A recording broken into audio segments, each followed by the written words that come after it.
bar RDC mokolo bar ezalaki te o aiko sa na bar afongola bar na ye afongola restaurant Nganda ye moko mokolo Nganda apembe mwana RDC bato tout baso sala kuna ka RDC mama tanga ba congolais boni bana kati ya Kinshasa ou bien na Matadi o ba fongoli ba bar o ba so sa misala o ba koluka mbongo yo tanga bango soki yo lingo tumo la xénophobie biso to la musa xénophobie biso ba nzeto nzeta fufu soki yo lobi ke o la musa xénophobie na TikTok biso to la musa xénophobie na TikTok tokotia moto ko pena makala makotika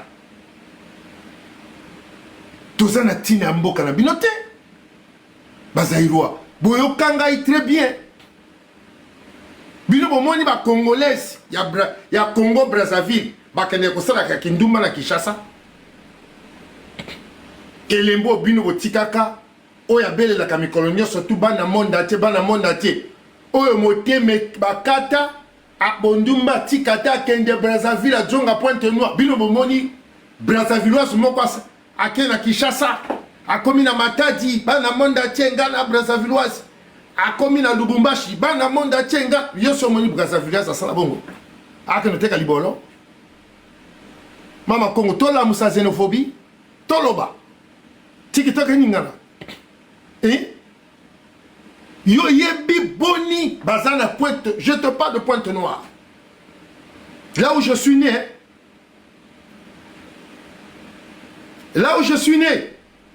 yo yebi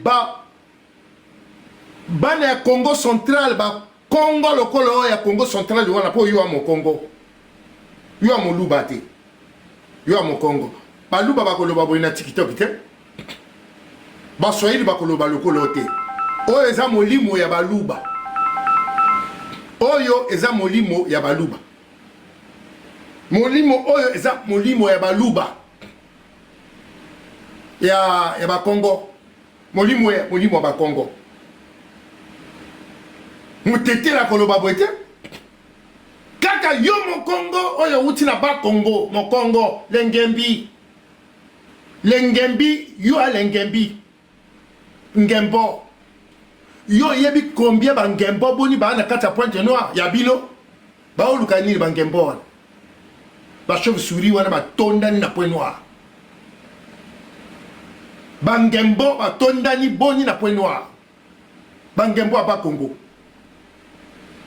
ba tondani boni tambola kaka Pointe Noire yo kako oko yoka ndenge bazako beta kaki yombe.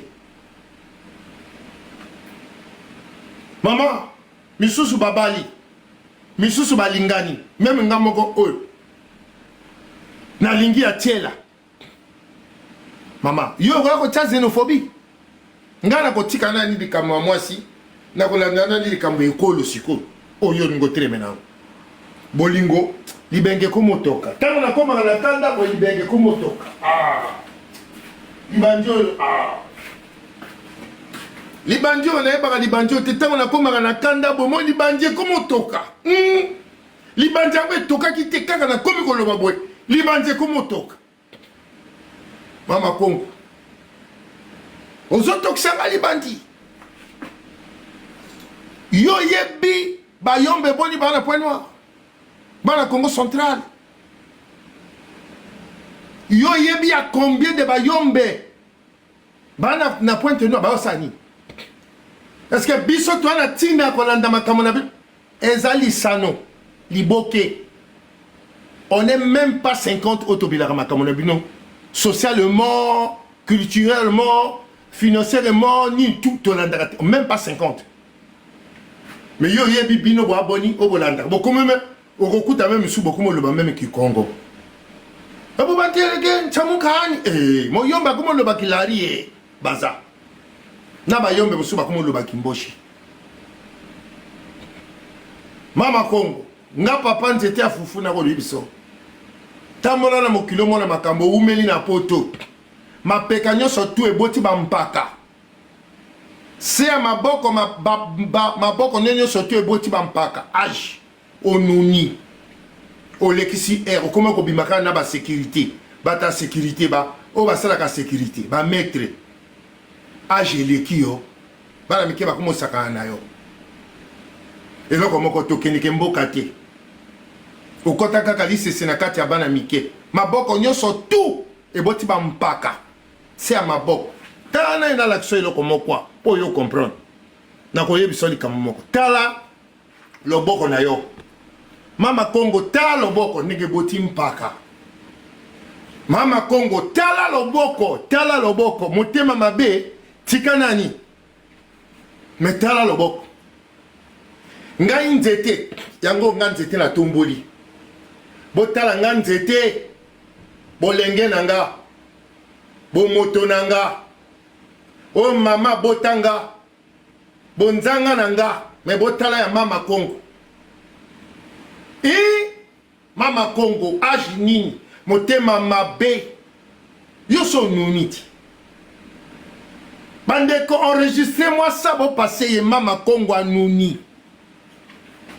Haïti akomi lokola konga maboko oyo poso maboko ekomi mabe ekomi eboti bampaka na baloto motema ekomi mabe age alekisi mobali te mariage asala na vie na ye te au fait ye vie na esi a perdre temps vie eleki lopango na mboka na Congo yali te yo bato batikalaka papa na biso asomaka lopango mama na biso amemanga na poto asomaka ndako héritage moko oyo ozomérite te mapeka sale te maboko sale te maboko oyo baloto nayebi te bandeko oyo ya maladi nini bino bato oyo boyebaka mwa soki moto atomboli loboko ya mbindo boyebaka loboko ekomaka ndenge nini mama Congo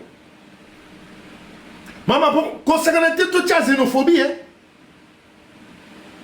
il y a des milliers bato ya mboka na yo province na Congo central. Je parle chez moi à Pointe-Noire. À Pointe-Noire.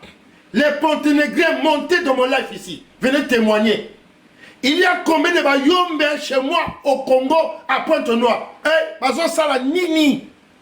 Bayuko luka nini. Les Ponténégrins, je vous invite ici. Et les Ponténégrines. Ponténégrins et Ponténégrines. Montez ici. Ça, je parle d'abord pas de Brazzaville. Je ne suis pas encore atterri à Brazzaville. Hein? Mama Congo ko sakanate. Libenge komo toka. Ah, nga libande komo toka. Lero e koma akotoka. Eh, libandi o bande ko libandi komo toka. Mama Congo, kotumula. Oyo zoa kotumula Mama Congo. Loboko oyo. Yambindo, loboko eboti soki bekai. Okomi lokola nguma. Maboko eboti loto. Maboko eboti mpaka. Mpaka oyo bazwaka na nzete. Epelisaka moto. Maladi ya mpaka. Maladi ya bampata. Ni Mama Congo. Mama Congo, age nini oza nango. Omema xénophobie. O diviser bato na kati ya TikTok. Yo nani? Yo yebi combien bato ya province na yo? Ya Congo central, bas Congo. Pas ça combien la Pointe-Noire? Na loba. Na senga na ba Congolais. Ya Pointe-Noire, ba ke ko filmer, ba me manga d'image. O mona mosala nini bango basalaka. Toi na posala bango te lokota na ni bango ya province na yo. Nettoyer biso na ni Pointe-Noire loba na bandeko no bazonga babima loba babima kaka ya Pointe-Noire ngwana na komi we sauter Dolizite Nkaïte Brazzaville. Mais je te parle rien que de Pointe-Noire. Mais c'est Pointe-Noire c'est inondé débat dans le Congo central, inondé, infecté dans le Congo central. Ils sont tellement nombreux là-bas. Ils sont chez eux, sans papier, et ils roulent comme ça. Misou même, comment on a mis Kanda na Bissou. Arrêtez-moi au moins 10 personnes au baso kuma moto. Demandez, papa, yo a motambokani. Allez, le bana biso botami. Okoyo kaka Congo central, ba Congo. Ba Congo. Papa, mama, yo ngoya biso tola musamaloba. Yo mama Congo lingi biso tola musamaloba. Tola musa point noir. Totele sa point noir. Tosenga bimage na point noir. Otala ndenge ya yo batiki mboka na yo bakomi meme kokunda makaka na point noir. Baboyi na bango kozonga préféra kufa ka wana. Est-ce que biso toana besoin na bino kuna? Mais le bana bandeko no babima. Na mapekano a salite. Na maboko a salite a loto. Batika point noir. Menga papa nteta fufu na lingi bongo te. Bana anga na baiko luka. Basa vina bango. Mama Congo ko sakana maloba ya koloba teke o bolinga kabiso te.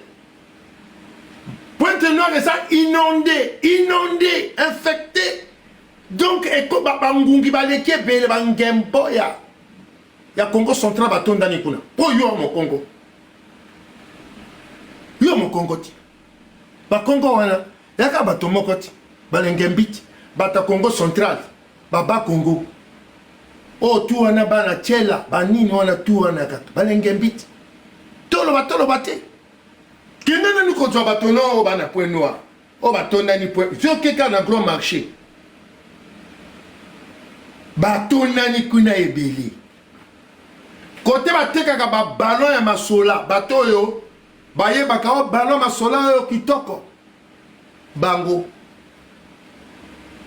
Baye wan l'église etonda ni na point noir. Bino ba pasteur. Na ba kimbangisi bana point noir. Keno bala ba bima. Bo bima botika mboka ngana. Ngana ngamba makongo na komo loba. Maboko na ngesa la ka de kai. Bo bima na Congo na point noir na bika ka point noir. Pointe noire. Soto loba point noir ninga na biso ba congolais to loba ka point noir to yeba ka bongo. Bangala biso loba point noir. C'est pointe noire. Ponto la paix. So mo talobi point noir. Même kino soka le point noir. Mais à moi si. Toye baka oya wumeli na mboka na biso. Pour na mboka na biso ba le baka soute pointe noire non, point noir to le baka bon. Ninga na bise kuma bon. Toye ba kino zo wumeli. Mama komo da solo ba na yo ba kinoise batonda ni ebele na pointe noire. Pointe noire est inondée. Avant qu'on touche biso ba congolais et donc salité mbindo maman tolinto la musa xénophobie te ngantete sona le bina la musa na bola musa mais j'enterre ça libenge komo toka bandeko lokole komo toka na Alexa bino bolo bakape bato baningi balo je vais faire monter. À moins qu'il y a des Congolaises, des lâches ici. So, mingi ba Congolaises à Brazzaville, ba Yuma.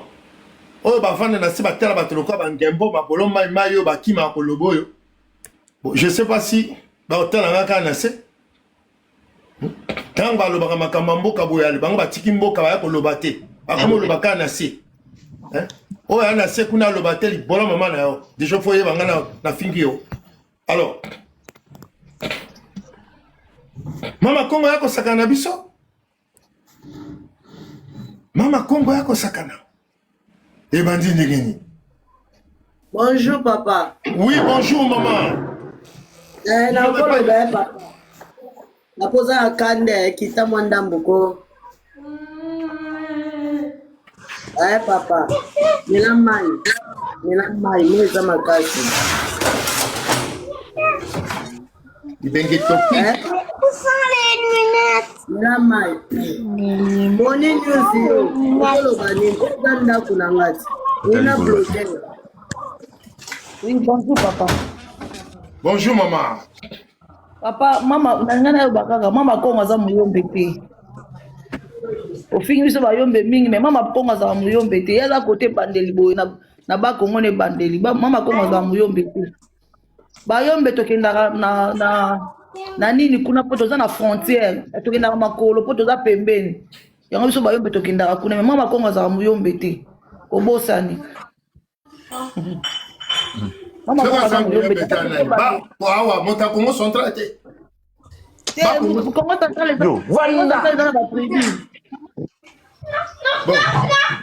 je retire ma parole soki aza moyombe te je retire bayombe bolimbisa bopianga azamu awa sikoyo ya moyombe te awa nakumotaka bayombe na pamba papa nalingi na intervenir na kati bino te nalingi na intervenir mwa moke omoni foto yebaka bato mosusu baza koya kofingisa biso bakongolais ya Kinshasa soki na intervenir na likambo oyo Brazzaville Kinshasa tozali bakoko na biso toza kaka bakoko moko bato baza comprendre eloko wana te bamama Congo moi ça m'énerve maintenant ebandi kopesa nga kanda ya kocréer balamuki kaka na ntongo boye mpona intérêt na bango aleki na TV aza koloba na TikTok abandi koloba n'importe quoi Brazza Kinshasa d'un moment à l'autre il faut qu'on arrête ça parce que biso Congo Kinshasa tozali bakoko moko et puis touti esika moko ngai sala nga pasi bato mosusu alamuki na ntongo ofingaka Brazzaville oloba babiloko moko boye oyo kosepesa même nzambe te. Allô? Oui papa, yango ngai naza ko intervenir papa bolimbisa na part na biso bandeko na bino bantotila parce que biso touti Congo ya ntotila toza Congo moko soko tali Brazzaville bateke bazali otali na Brazzaville balari ya Kinshasa bazali otali bayaka ya Kinshasa bazali otali bandibu ya Brazza bazali otali tolobaka munoko moko tobotama bakoko moko pourquoi balobaka toza batu ya est-ce que loko sangisi biso toza moko papa nga na koyebi biso loko moko oyeba bamama Congo wana baloka bandoki batu baya koseme trouble taloka batu mosusu nga naza na poto naza kointervenir mpona nini parce que komi kopesa nga kanda olamuki na ntongo obandi koloba biloko moko ba Brazzaville aboye na boye osoni na nani oza na problème na nani mpona kofingisaka biso bato mosusu oyo toza innocent ozomona papa nayebi ke oza na kanda mais moi explication naza kopesa yo otala bato mosusu sur le plan d'intérêt na bango azwaka bavie alamuki na ntongo kaka boye abandi kofinga Brazza et puis ye moko soki otali base ne place auti alobaka te place auti ta mosusu aza na famille moko ya babola limbisanga na aloba bongo mais aza kosala lokola bamona ye lokola sa koma ndenge nini oyo tobenganaki Congo ye mutu katuma ane eloko te olandi papa nabandi papa bandeko ya Brazzaville oyo baza kolanda nga botenir biso rigueur te bocomprendre ke ezali baza kosala bamakambo wana mpona baintere na bango lelo napesi exemple moko natali image moko ça m'a fait pleurer namona Congo batie biso bi il y a des Brazzavillois ba misusu bazaki trop triste papa na leli na lobi vraiment place na confirmer ki toza bakoko moko olandi papa place na confirmer ki toza bakoko moko tango te égaliser omoni ndenge Brazzaville ningalaki papa naza koloba ngo po bandeko mosusu baoyoka bamona bolingo wana mama Congo soko aza kolanda nga mama naza koyebisa yo omoni vie ezalaka moko karma ya nzambe ezalaka okolamuka na ntongo oza kofinga bato basali eloko to créer sujet na yo moko boye mpo ofingisa bato nyonso papa balobi muyaka moko afingisa bayaka nyonso mais biso toza bayaka te toza mpe na bato oyo tozalaka contre makambo ya mabe ndeti ngai nalakisi déjà mécontent na nga par rapport à babiloko wana mama Congo azosala et puis mama Congo na oyebi eloko moko soko olingi ovivre longtemps evitaka barankine ta lokola rankine ozo okotisa boye na rankine na yo ekoma fardeau ya bato mosusu kanda na nzambe kokitela yo merci papa. Merci papa.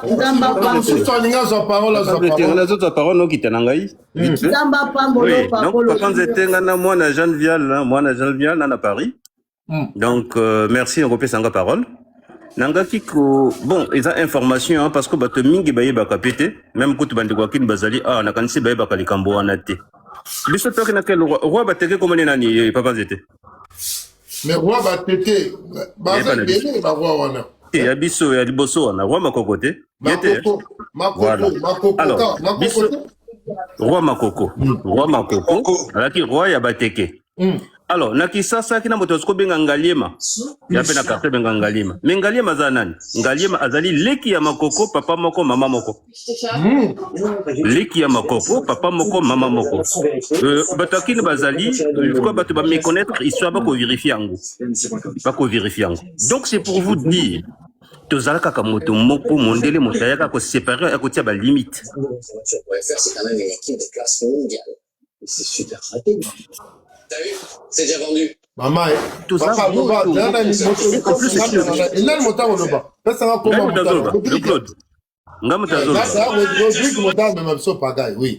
Oui. Voilà. Donc, ceux qui toquent pas Bakongo, biso ngana mokongo, Bakongo bauta Angola, donc baleki ou bagoma banani, tout ça tozali bato moko. Tant mokongo ya nani ya goma zolo basoki na zolo nazo yuka. Les Franco quand ils parlaient, moi je comprends. Nga personne ne franco parce que comprendre. Donc tozali moto moko. Tozana ba vili bango kuna bazo kina bangombe so kina banini ça ba yoka na kapé. Donc tozali vraiment moto moko. Or c'est le politique motalingaka ko séparer bato. Et puis na moi ba ignare net ba mama Congo oyo bazo divaguer en fait. C'est pas comme ça. Et ils allaient chance tous en mboka mibale oyo to sangani les pays les plus rapprochés au monde et on parle pratiquement les mêmes langues. C'est une chance. Ngaso na kinaki na dépaysé te na balingala ngaso no kuti bakona zo bakikongo na za dépaysé et vice versa. Pour nani ni ba kokota polémique na katia là où il y a pas de problème en fait. Mais c'est des gens de moindre importance. Faut pas tout y a kana bato immergimen ndenge wana faut pas tout y a kana bango parce que baza batoté au final. Donc je pense c'était la petite remarque que j'allais faire bande quoi kin ceux que vous allez vérifier les kambangali mawana vous allez me donner raison. Ngali ma c'est le petit frère de Mako. Vérifier ngali ma. Na le petit frère de Mako. Boyeba soki côté ba utaka bazalaka bandeko. Ngali ma. Papa Mako maman Mako ndeko nanga. Papa Mako maman Mako donc ils étaient au moins 18. D'accord. Voilà. Donc on a quitté la parole. Moto alinga zo parole vite fait, azo parole à moi mon bali. Azo. Bonjour papa. Bonjour maman. Bon, likambo bata RDC na bata Brazzaville ba swana ka vraiment eleke la kangai. Neti ngai na ngina pia ba lobaka o motema mabe ngana fandi na Pointe Noire. Na la kina ba sœur mususu bata RDC na fongo la friperie na ngabo soka etikali ayaka leki na mbongo te pia na teka na pesa ya ki ateki. O mona yako pia na mbongo te o mona na tika ka parce que obi pourquoi na ko tika. Ba koko na ngai na lina koko moko awuta na kini abotana mama leki ya mama na biso donc nana ba oncle na kini donc na koma mona bata kini ba koma peka ka to bato moko donc na koka ko sala bango division te mais tant na mona ka bato na ba réseaux sociaux ba swana ka bata Brazzaville ba ni bata kini te lekela nganga ndala ko kabola ka bata RDC de fois biloko ba teka aucun jour to swana o mona ba lekela ngana jumbongo te ngana ba ya tika kaka na mona ana ba lebele ana ba difficulté na pied bloka te komona na tiki na ngaka aucun jour biso bata Brazzaville bana Brazzaville na bata kini ba swani aucun jour bata photo wana kaka na koloba kaka bata Brazzaville balingaka bata RDC te bwana lo yo va na Pointe Noire. Oui na fa na Pointe Noire na Mvumvu na rue la Chardon pareil. D'accord na Mvumvu bato RDC bakuna boni otalaka bango na bayali ebele na se na nani bayali vrai ebele na côté se wana soko sisi sana Mvungu na se wana quartier se wana tout kuna ka bango na bango bafana kala bango à l'aise bafana na bango à l'aise non basala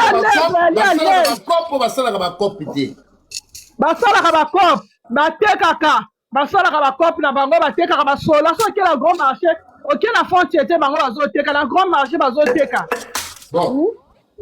Okay. Même dans la mer, na la mer kuna bango pe moto basala ba teka defo ba mbisi basala ba cop kuna bato baza na Congo RDC boye bisanga ba Congolais ya Brazzaville ba kuna boni na bazando na bino wana batekaka non oh baza kuna basala ka ba cop omoni papa j'étais non omona des fois tant baswa na kanga moyena kota te vu que na ba famille mususu ba uta RDC to na kasa famille nga e mélanger ozomona ba loko na papa na mota RDC omona ça na soni na bo moi si na ngai mwana tela moi si ngai soki na kemboka moi si ngala fanda kana yena ko bala mwana tela lokola awa nana mama leki nanga direct petit sur mama nanga fana na RDC kuta zolo bananga yo sala tour na kina ate ngala bine a des fois on a mona bato baswala na ba réseaux sociaux ba bata Brazzaville ba ningi bata RDC te mais bino kuna bo fana na ndeni habité to na biso bien abi on me ba na Brazzaville ba fana ga bien ba ningi ba kotende ninga bi na réseaux sociaux bato baswala ga ke na Brazzaville na même na poto oko mona na goudron poto bato tout ba teka mingi plus pas yaka bata RDC moto bateka na goudron wana na poto plus pas ya bata RDC mais basi na mibali na poto bango moto bateka kawana lobi même na kina zanda poto soko keka lobi na kina zanda poto bato tout bazoteka na goudron wana ka bata RDC mais na zoyo ka bato mususu ona yaka ki Brazzaville kuna RDC bali na bango bientôt yoka makana biso oza na biso bien na boyoka ni mais bato ba mosika banika koloba makamba lokuta botika comportement na bandeko na bino na Brazzaville bazali bien bisika tu makambo ezangaka te me bandeko na bino na Brazzaville basalaka bango mabe te bozoyoka akojo mabene na moto moko ngoloba te ke bovukisi bato tu na Brazzaville bata RDC ba na Brazzaville bazali vrai à l'aise bafutelaka bandako apofera fane na Brazzaville parce que azolia bien azosala cope ne azolia bien mama Mama. Na Brazzaville, mwana ya verni, mwana Roxiane. Même vendre 5 000. Alors Brazzaville a lia kitoko na kini kuna so na jongo kuna na okeka ko souffrir. Na préféré na fa na Brazzaville. To solo bino ba Roxiane na bango te. Ngala na bandeko na kini. Nana bataba ya kini a defona ngobaka. Kini kuna na ba dénigrer kini. Mota wuti kini ma dénigrer kini na le bité ngala préféré na fa na Brazzaville ke kini. Mais a mota RDC. Bino so mwana ka Brazzaville a bien te yana bata o ba uta RDC ba yaka Brazzaville va se retrouver na bango ba sentir que à l'aise na Brazzaville là o tika comportement na bo to yin na ka te bo tika motema mabe bino so ki okuta mana mota yina yo eni ko lo bateke bato tu ba yali ana bata ya king ba yo kama to yo kama na so fois ki toko do seka ka même bino to seka ka bino o pia Sonia Mama Congo yoka likamu na zolo boy yoka bato bazolo nanga na ko na zolo moto nga tu parole mama papa Rodrigue papa ta foufou oui excusez-moi la force est tranquille papa Rodrigue limbisa papa loba loyo ngape na lingaki na zo parole pour na ba xénophobie eza bien te Mama Congo faut pas généraliser makambo. En fait, vraiment, Lingala, il y avait trop de pointe noire. Je ne sais pas si je peux parler en Kitouba. Papa, même Kitouba, pas voilà, papa, nous étions fufumba, mais bout na pointe noire, mais cool na pointe noire. Mais vraiment, on est mélangé. On est vraiment mélangé. Zaïrois, bien, Kinois, ba frère à Beto. Na pointe noire. Ce sont nos frères, ce sont nos sœurs. Mais qui est vraiment mélangé. Maintenant, il y a des réseaux sociaux. Ça n'arrange pas il y a des bois na Congo que ça lave bien. Parce que ni ba mambia ke natal ou na kacha babantu, c'est pas bon. Je peux te prendre un exemple, papa nous était à Foufou. Betke dans l'église, bet vanana pasteur. À son âme, il est décédé. Est-ce que tu sais que Yangena Lupang ou Nvindulu et sa femme porte le nom congolais. Congolais, il y a Congo Brazzaville, il y a Congo République du Congo. Elle porte le nom Mbumba alors qu'elle est de l'autre côté. Comme toi là qui bien ailleurs, mais maman, yo comme nom Mbumba, ça veut dire que biso ngana yebi Mbumba, c'est ça pas toi d'Olivier. Ça veut dire qu'il faut revendre Moupono ou bien Moutangi, peut-être Mouvini. de l'autre côté à lui ah maman na des tika kaba makambo tika kaza makinga na doaki mokanda na mwasi na papa na biso na bana donc tu comprends na biso toi qui motema mabete ongo ba qui on fournit à la police parce qu'elle porte le nom congolais, elle a l'acte de naissance congolais. Au Congo tout est permis. Mais on vit en harmonie. Donc elle a un souci avec quelqu'un, tout l'avait battu nuance tout le tout le ban mélangé ba na kata nzungu aussi. Ça n'arrange pas ba yimke dans le Congo. Parce que même en France là où nous sommes, bête vient à boire la bête. Bête qui va na poutre bête s'habika ba boire la bête. Mais si même zo mambo na fronté mo ngeke mélanger ba français nuance tout parce que ba mindele même mélanger ba. C'est ce que Mama Congo n'arrive pas à faire la différence. C'est pas bon la xénophobie, c'est pas bon. C'est pas bon. Asa qui mobile moko ya congolais on a si amonie na ba nzoto na ba mbata na ba akimi. Non, c'est pas bon. Allez, amika na sala life allez na baby samboka na e. Non, papa Nzeta Fufu, ne fais pas ça. Tu es notre yaya, notre papa. Et c'est non, je parle de Mama Congo.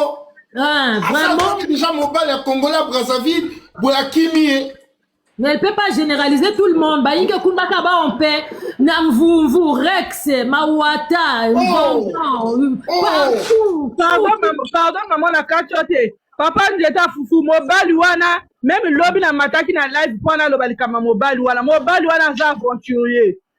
Liboso atika ki ndeko na bango sakala ki na ndeko na bango ba mona ki meye mwana moso na ndimi ko bala mobali wana. Donc il faut s'assumer. Toujours défendre moi ça parce qu'elle dit mon réseaux sociaux ça là qui passe. Mais il faut s'assumer. Moment mbata mokolo, obi moment mbata mokolo na Brazzaville bateka ki bata RDC mena ki na Pointe Noire ba bomba bata RDC ba na Pointe Noire ndenge bata RDC ba fana okon dimanche. Mais yana video bomba ka bakolo kwa bata Pointe Noire te na Pointe Noire penza ba komisa bango famille moment bata mokolo ba boya bata RDC ba jonga bata Pointe Noire ba bomba bango na kata bandako na bango ba boya ko Pointe Noire et bomba ba yombe et bomba Pointe Noire et bomba et boya ko bimise le bité o baba ndeko na biso Pointe Noire et batela bango mako yo mari bango ba fa e belé na Pointe Noire te baninga Pointe Noire et bomba bata RDC ba ko jonga tête aussi to mesana Pointe Noire et boya ko bimisa bango côté au moins est livré que bango ya Brazzaville Pointe Noire et bomba bango Loba. Merci. Motion. Ah, ça la motion? Oui, vas-y, Loba, papa. Alors, Loba, motion, Loba. Ok, merci pour la parole. Merci pour la parole. Nana yo kinyo so bolobi.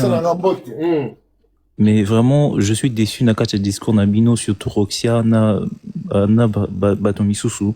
Bozo confondre makambo. Vous savez, aujourd'hui mutu soki mutazo fingambo kanabino surtout en tant que Congolais, biso tozana honneur, toza tomi respectaka.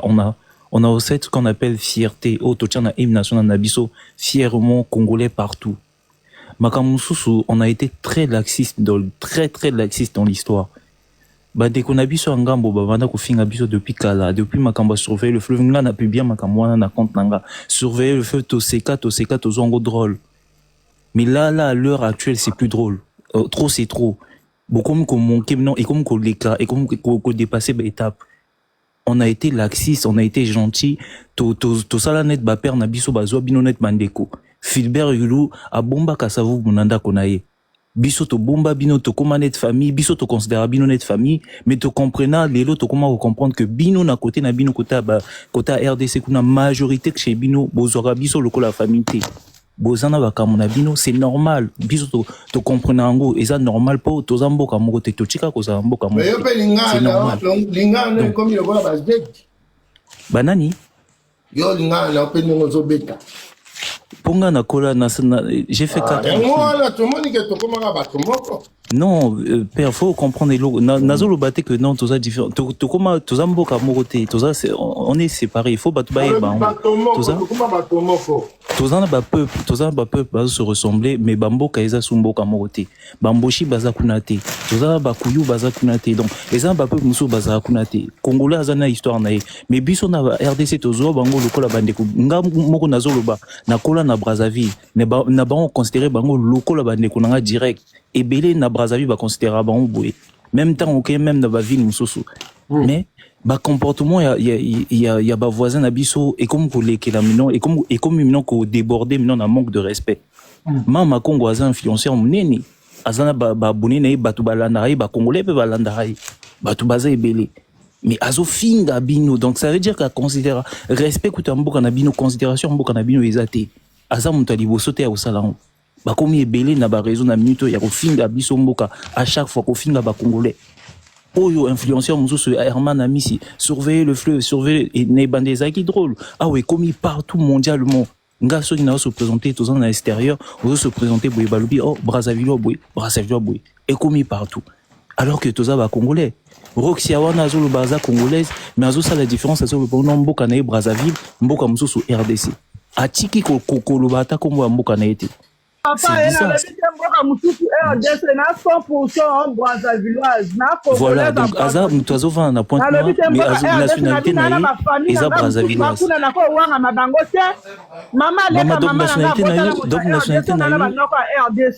Donc nationalité Eza Brazzavilloise. Boni boyeko papa na lobi boy na ba na 100% Brazzavilloise mais quand on a leka quand on a botana mobali ya RDC na ba noko na RDC. Régis, tu es là, non? Tu peux pas prendre la parole. Je sais pas. Nationalité nao Brazzavilloise. Franchement, c'est triste. Hein. Binoni Bozoti Kanambo Kango. C'est honteux. Hein. Papa, c'est un foufou, le saco. Oh, il y a eu les coups. Papa, ce que je dis, on a ce qu'on dit Brazzavilloise, elle dit. D'abord, quand on se dit que papa, RDC, on met la gueule. Brazzavilloise, il y a le point moteur à Botamina Brazzaville. Oui, il y a le point moteur à Brazzavilloise, parce que la Botamina Brazzaville. Bazonga la bago, bazonga.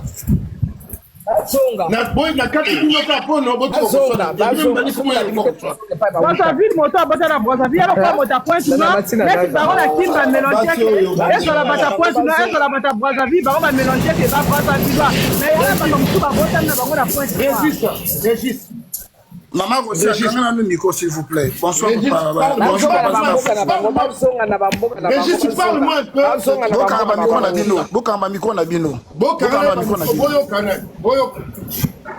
Papa, c'est un foufou. Oui.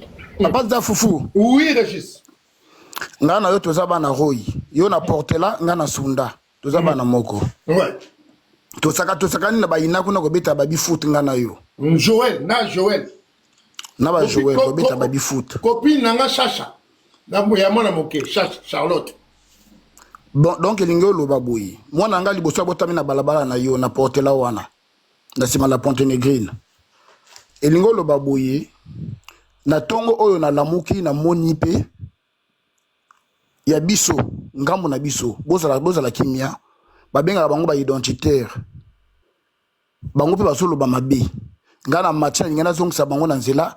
Te bakiti singa na ngambu na biso na Congo soki tomoni ba identitaire bazo finga bato RDC to mataka to gangela ka bango to pekisa ka bango mais omona bazo finga biso mais to salaka nyoso to pekisa bango na ngambu RDC eza rare komona batu oyo bazo finga ba congolais bazo benga bango ba Brazzaville bazo benga bango ba Brazzavillois boko mona bango bako ya ko matate ba pekisa bango ba ko inventer kutu ba makambo place wana ezalaka hypocrisie oyo bino bosalaka awa papa nzita matina live bino boye ebele boye ko bato za bandeko oui toza bandeko mama Kongo za muntandu mais batandu baza na Congo Brazzaville bino belinga Congo Brazzaville batandu baza wana ti muntandu soki azoloba mudondo ko yoka très bien ti Mutandu soki azoloba musunja koyoka très bien ti Mutandu soki azoloba mukamba koyoka très bien ti Bauta koko moko bango to bauta village moko bango to ba wantandu bauta wapi baye ba origine na bango bisika bauta bango to makela dozombo no bango tu batandu avant bakita bakoma na nando na bamboka na bango wana tila ba manyanga wana tina na bikuta na biso bauta wapi koko na bango nani bauta makela dozombo ti soki tozongi na ba origine kala avant to koma ba république bazalaki banani basa ba Congo ti mwasi oyo babengaka yaya mwasi aza muntandu afinga kabalari mais yena balari baza koko moko ti ozomona ça inventé makambo moko na TikTok bato pe bazolanda ye et ce sont des ignorants balandaka bato ndenge wana na biso elekaka te na ngambo na biso soki bazotelemela bakongolais ya RDC bazobenga bango bazayiro to bi wana ezaki appellation ya kala tozongisaka bango na nzela bakitaka biso me totelemelaka bango tosalaka bapanel po todénoncer mabe ya bandeko na biso oyo batakaka na RDC soki oke na mokonzi tifi okomona soki oke na Willy okomona totelemelaka bato wana me na ngambo na bango ezalaka te ko babangaka nini toyebaka te ti lelo po histoire bandeko na biso baza makasi na kochanger histoire ndenge bachangeaka histoire ya rumba ndenge bachanger histoire ya royaume Congo ndenge bachanger histoire ya bakongo wana babengaka Congo wana ndenge bachanger histoire ya bazochanger histoire ya la SAP. Heureusement papa wemba était vivant na moment la SAP wana place batelemela yango mais wendo j'ai des DVD de wendo aluba yako yekola rumba wapi chez Paul Okamba ezali bango batumba yango mebiso toza nango na ba chiffre na biso il y aura un moment tobimisa yango mais tezalaka nango ba futilité po ezana nango biloko moko ya ndenge wana. Nous avons la même culture na kacha bakongo wana nous avons la même culture na kacha likolo wana na bangala wana frère nanga lobi ke bamboshi bazana RDC bakuyi bazana RDCT soko koti na bandundu okomona bikolo wana ekeseni ezali bamboma bazali banani bazali ezali soko okena lubangi kuna na lubangi parce que ngale ekrea maka okomona bazom babenga nani bolobo na ngambu wana bolobo na kote oyo komona binyele na kote wana binyele na kote oyo babilo bikolo eza ebele tiko mata Centrafrique yango nga na lingaka te koyoka biso ba congolais oza na kanda na yo papa nzita na lande bandeli tango yo coach live notification yaki na kotaki nga lelo na botami na pointe na koli na pointe noire mais soki to moni ba kongo mibale wana ba oyo baza bandeko na biso bato pointe noire ba uti wapi ba uti na woyo no ba woyo baza banani bato baza kongo la RDCT mais ba woyo baza banani baza ba luango te baza ba vilité on peut changer comme woyo baza ko loba nini na lera kala biso na bango na ba cabinet fiochi te fiochi za nini za ki vilité fiochi za vilité on dit soki oke na Chintanzi na la frontière na masabi wana banani batona ni kuna ba ko bayombe te bayo baza bana bandeko na biso te toza ba kombo moko ba poachi ba mavungu ba makoso toza ba kombo moko te mais soki omoni mama Congo na ibite soki asala kango exprès ou bien aliaki kindoki pour à comprendre te que toza batu moko to uta koko moko mondele aya lobite to kabola boye mais mutu oya ko uta na nani oyo na chela ko akende Kinshasa mais ça voyage mobimati ça mobemboti akende na Kinshasa faut traverser ba mai ya traverser boye a traverser na kolo continuer na Chintanzi a continuer na Pointe Noire avant na Pointe Noire mais okomona bazoba okomona bazoba kede na Rex wana bana to botama bazalaka banani bayombe te na Rex bana to botama bana tela leo to komina ba cinquantaine mais banani bafandaka na côté wana bana maduda bana chela bana boma bango te bafanda kote wana bateki mabaya na Pointe Noire bateki mabaya anzeti bana te bana mutu te wana eza misala wana to konte yango te misala yeba ya koluka to baba oyo bafandaka koluka misala na bango eza problème na biso na cop bana te oui na cop donc elingo lo baboye papa nzeta fufu elingo lo baboye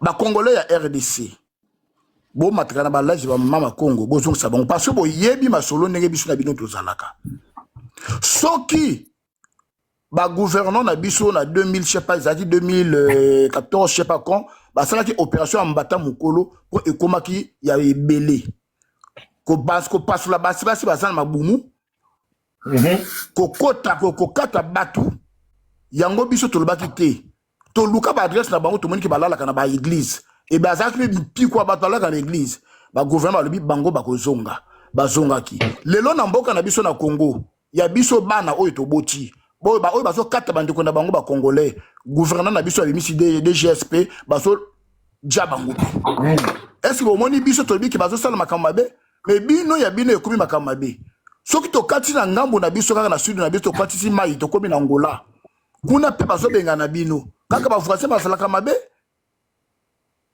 toza mabete mais biota la bizalé na bino ba oyo basaka na Congo basana motema malamu bafandaka bien basintegra azala mwana verni azala mwana bamisa lipapa azala nani azana mboka na ye na Congo azosala na ye na Congo azova nous on demande des pièces d'identité ba West africain donc on n'a jamais congolais RDC ba senga papier na Pointe Noire pour ba considérer kay mwana mboka oui sauf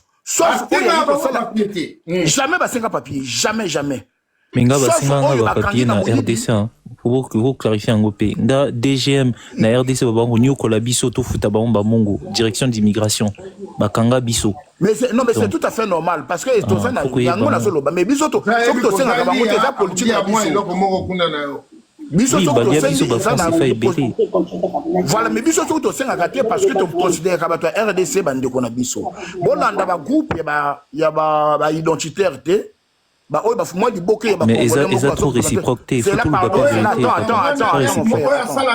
attends banamon à part katang ba soit papa faut boye ba que mama kongo vendre na na poto azoko créer ba désordre pour nini ya yebi ba passe ba ndeko na RDC papa nazaki na RDC nazaki na RDC tozaki na poto te na RDC mbala moko ba direct ba DGM on eza ba to ba vendre na RDC biso batia biso communauté na ba Camerounais baba considérer biso nzela moko batia biso tozaki ba étranger papa botia osala pe ba semblant pour tout le ba vérité wana na koloba isa normal parce que eza politique ya mboka politique ya mboka esengi elobi ke étranger faut azala na mukanda oye kotanga obe ko fana na Congo na mais pourquoi koloba ko tozala négocier ceux qui mikanda isa mais pourquoi alors mais nanu awo maintenant to koto biso na Congo à partir de janvier oyo mu africain tout akoyaka na Congo to senga mukanda te mais ba congolais ya RDC ba lobi bongo te donc biso soki to ke kuna ba senga biso mikanda mais na biso to senga mikanda te eza politique na biso e lobi bongo nous sommes un pays avec à peine 5 ou 6 millions d'habitants on avait besoin de la main d'œuvre ba oyo ba bebisa ba oyo ba yako yiba ba yako buma biso to fana main d'œuvre d'entreprise ni ba congolais ba sala na Congo main d'œuvre d'entreprise ni bo créer Mon frère, s'il te plaît, il faut comprendre ma camoté. Chez moi, par exemple, chez moi, il y a des Congolais de la RDC qui travaillent. Les lots, sikoyo, na zoti na mbongo, na électricien nanga za Congolais RDC. Akane so manga biloko, pour asala nda kunanga na place ta voisin papa nzeta fufu nangoyo. Pour tout ça, asala misala. Ngana ko pekise musala te parce que za yo wabi ne bo benga za Congolais. Non, jamais. Aza petit nanga afani nangoyo, ome nangoyo, asala ripa nanga. Donc, aza main d'œuvre nanga. Vous comprenez? Petit oyo bana 242 azala ki tozaki na problème moko na Congo na biso petit moko azaki na maladie na Congo na Pointe Noire oyebi na pesa ki $500 $500,000 ou $100 $100,000 petit akendeki Kinshasa ke les ombongo wana pa ba salisa mutu bozala ba xénophobe te xénophobie eza mabe mabele ango tokotika ango tokokufaka tozana ba l'état koluka respect mboka na eza xénophobie papa ba fingi il faut yeba kozana honneur na yo des xénophobie non oyo mama Kongo so ça des xénophobie de respect la biso zela kanga na zela na sela loba oyo ba identitaire na biso ba na Congo na biso ba oyo ba identitaire na biso bazo sala na Congo na biso baza pe na ba identitaire bazo répondre na bato bazo finga bango apparemment ba Congo baza xénophobe pas mama Congo nalobi apparemment ma Congo bato mususu ba finga ba congolais pe ba o bazana ba 200 abonnés kaka je sais pas combien ba finga ba congolais xénophobe mutu oyo nzamba kela na bon sens akotika mibeko ya l'état et sala ngana ko kende finga ba payate na kati ya mboka nanga parce que azamu paya na tovanda na poto to tswana kana ba mindele na mona ka jamais voisin nga mundele ko kota mundele wana pa pona nini po l'état ya mboka oyo apesinga mukanda na circuler nango na mboka oyo l'état ya mboka nanga a permettre ba to kota na mboka na bozomona pardon papa bozomona ba commentaire est-ce que bozomona bazolo ba ono déjà déjà normal on s'en fout de commentaire zela na lobelo côté ba pesinga parole zela to ba kata parole na président Max Yokoloba zela s'il te plaît. Yango na lingana lo babuyi papa nzeta fufu coup de gueule na yo eza normal totele mela ba mama Congo totele ma ba identitaire na biso mutu moko te azana droit afinga congolais ya RDC mutu moko te azana droit afinga congolais ya République du Congo toza batu nzamba sala biso ndenge nzamba sala biso wana nzambe muta sala to fanda mboka moko mundela ya tie biso mundelo na katikati mundelu wana ti tokokufaka tokolongolaka yango te. Kinshasa na Braza ekozalaka 5 minutes na kano rapide. Mwana mokonzi auti kobalisa awa tomoni nani baye kopreste kuna inosubi aza congolais na biso, Ferregola aza congolais na biso, Moïse Mbi aza congolais na biso bangonga ngo bazate, na biso baseka Karl bazate, na biso ba Paten Mayeso bazate. Pona nini bino mena ba congolais RDC bozo continuer ko sala. Awa bino bo sali 1-1 awa. Ba congolais na Brazzaville ba bimi libanda ba sepeli. Bino mo bimi yote bo supporter biso te. Boza na droit nini ko peksa biso to supporter bino. Na pesi bino bewana. Ici bana c'est merci président. Merci président. Nazali na motion. Régis reste. Montomo sous Théoté. Nana nga sa parole. Montono nga sa parole. Nana nga sa parole. Nana nga sa parole awa. Bato bazao. Bato baninga sa parole. Lobi Théoté. Nazali na motion. Non, Théo, yo, osomo non, ndenge na. Bato, maman, loba, moto, papa, mbote na biso hein. Mbote maman. Ngana nyao lobaka boye. Ngana Brazzavilloise. Na Larry. Biso ba congolaise à Brazzaville, te détester que ba zaïroité.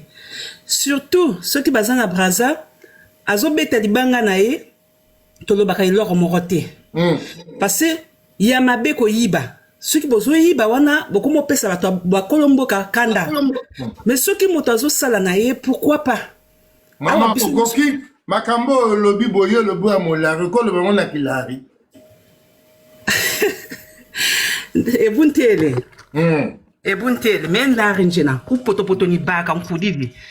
Ku Brazzaville mkudidi mbutu kidi. Donc, katulenta sabu biku bazairo wako. Hein? Parce que bisonyo totoa batu moko tukokene bamboka msusu. Nako lari mingi te me na beta kambuke. Quand même ça va. Au sauver. Donc, nako loba concernant mama Congo. Akoya ko fingisa batu msusu oba yebi na bango likambote. Biso boyo to mataka ba live te, mais vu que to mona ka bango ba ya ko fingisa biso mingi na likambo to yebite o ba congolais Brazza boy. Biso na mabe na biso na malamu na biso tambola ba mboka mususu te. Ce que za potote, hein, Europe te. Donc ça ne sert à rien au moni likambo ce qui ezab songolo pakala moto asali yango mais quand zwa moto wana yebisa ye lobela ye. Kotiko batika ko généraliser bato nyoso. Mboka nyoso ya mabe na malamu ezalaka. Hein? Le bien et le mal, comme on dit là, le bien et le mal, toujours, na bamboka nyoso. Mais pourquoi bango c'est-à-dire, tiaka biso misapi mikolo nyoso pona nyoso. Nga eloko nyoso na nga rotuna ka ngwana. Ye a comme si nous autres ma susa bongo. Hein? Ye pe moi si akwa lo bela na bato. Hein? D'accord. Maintenant, Théo ou Régis, à vous de répondre, maman. Ça veut dire que vous avez le droit de répondre, la dame. Régis, et pour que tu puisses... Bref, hein. C'est pas oui, bref. Nazo rebondir rapidement sur Eloko. Maman Alobi Sikoyo, Maman Charlie. Pas beaucoup de détails. Ok, Maman Charlie. Pas beaucoup de détails, rapidement. Tango se présente à un panel. Normalement, quand tu présentes ta nationalité est habileté. Ceux qui battent une nationalité, nous sommes congolaises, maman. Pas besoin de donner la ville. Nga naza peut-être mouton Kaï, mais se présenter que naza jacobien ou naza mouton il y a nord. On n'a pas besoin de ça. Il faut qu'on précise la nationalité nabiso. On a notre nationalité. Régis, on a lobby jacobien. Jacob. Awa, Jacob. Alors, Jacob, Bonham Kaï. Jacobien. Tu sais qu'un Congolais, pourquoi il dit ça? Bon, tous les cas. Loba non papa, continuez Théo. Nasi ici kaka wana pour la précision, pour la préciser kaka. Donc ceux qui bafingi biso maman, on a l'honneur mboka na biso photo se respecte kaka. À chaque fois bazo finga biso to force kaka à monter, ça ne se force pas l'amour. Ceux qui aussi mbaté bozana moi charisme na bio, vous se retirer. Donc c'est comme ça que ça fonctionne.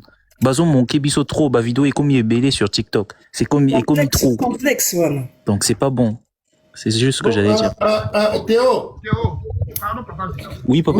Oui, vas-y, Régis. Prends la parole. Régis, pousse la pembeni dans le téléphone. Oui. Ah, na lobby boye. Mutu moko te na RDC.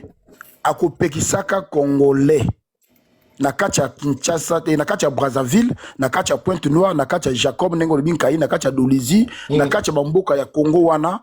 ACP là, ce qui RDC est gagné, moutou mon côté.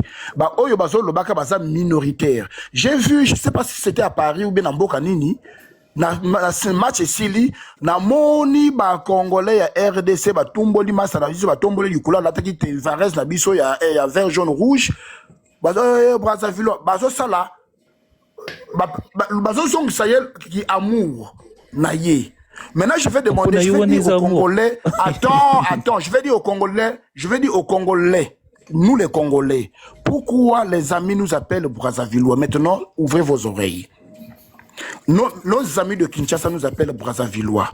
Parce que dans leur tête, durant l'enfance, Bazalak au monde à Brazzaville, ezali kaka mboka moko na bango. Donc quand on parle de Kinshasa, automatiquement on parle de Brazzaville. Donc là, na ke Brazzaville. Attends, ake nankai, na ke Brazzaville. Parce qu'il faut akatana nou maïwana. Et tikala na katia bongo na bango. S'il vous plaît. Benga kabiso, bandaka, en même temps que Bazaki Zahir. Soit ba bengi biso, lia, c'est-à-dire Congolia. Soit ba bengi biso, moto Veya, donc moto Brazzaville. Eza makambo kala. Ezali te makambo moko bino zomo nango ndenge moko bozo tombo kaka bozo sili kaka non. Brazzaville. Non, il y a une question. Tu peux parler de bateau à l'obité. Et bien, Siri. Bateau à l'obité, bonne parole. Parole est comme pas une abino. Bateau à l'obité. Bon, viens, Loba, vite fait. Loba. Il y a les Cisco. Bonjour, hein. Il y a les Cisco. Bonjour. Il y a Cisco au compte, sous compte, réseau Savaté. Sur les Cisco. Ah, les Cisco. Oh, mon la poto. Oh, Shenga. On dit bateau, yo. Bateau, yo, balanda, makambo, yo. Faut qu'on explique que bango na molo barabate be balo baraba mayele mais na moni bato mingi baramayele te. Dans tous les deux pays là, on a des gens comme les Mama Congo qui sont un peu stupides et bêtes. Je me l'excuse de le dire mais c'est une vérité. Nous on est 6 millions ou 5 millions d'habitants. C'est vrai que surtout aujourd'hui, moi minorité à bateau tant sous ba lingara la bango ba kinoate, ba rose elle a peut-être qu'à une minorité, peut-être même pas de 1 million. Donc c'est peu. Et si on va de l'autre côté... Même passons, le Cisco. Si on va de l'autre côté, il y a plus de 120 millions d'habitants. Mais non, beaucoup n'arabie sur auto va na poto.